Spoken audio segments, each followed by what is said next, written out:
თვითშემეცნება არის ძალიან მნიშვნელოვანი რამ, რასაც მივყავართ როგორც გაცნობიერებამდე, ისე შესაბამისად გასხიბოსნებამდე. ეს გასხიბოსნება არ უნდა წარმოვიდგინოთ რაღაც ანგელოზისებრი შარავანდედული ნათება თავზე.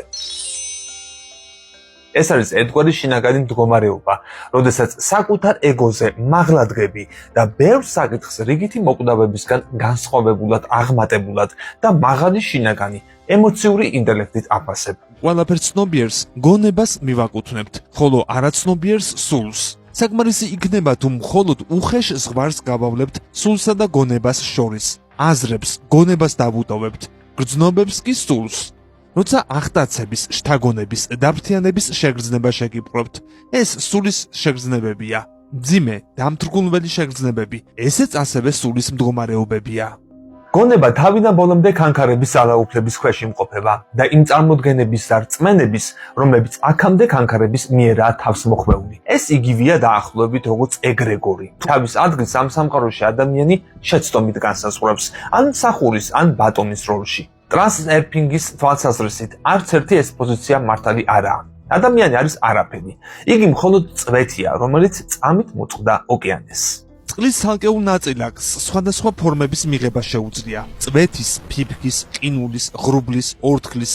ფორმები სხვადასხვა, მაგრამ არსი ერთია. ნაწილაკს არ ახსოვს და ვერ იგებს, რომ ის და ოკეანე ერთნი არიან. ნაწილაკს ეჩვენება, რომ ოკეანე ესაა ტალღები, ქაფი, შხეფები, აისბერგი, დინებები, შტილი. ზუსტად ასევე, ნაწილაკს ეჩვენება, რომ თავად იგია წვეთი, ან ფიფქი, ან ორთქლის ღრუბელი. ნაწილაკს უჭირს, რომ ამ ყველა გარეგნული გამოვლინების მიღმა ერთი დიდი არსი, წყალი დაინახოს.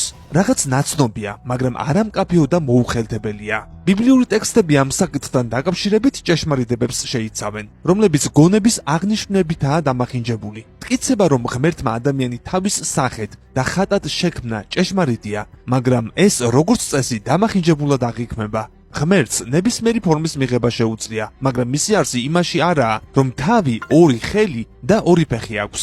თუ ღმერთს ოკეანეს შევადარებთ, ადამიანს კი წვეთს, მაშინ მათ ერთი საერთო არსი აქვთ, წყალი, ანუ თლიანობა.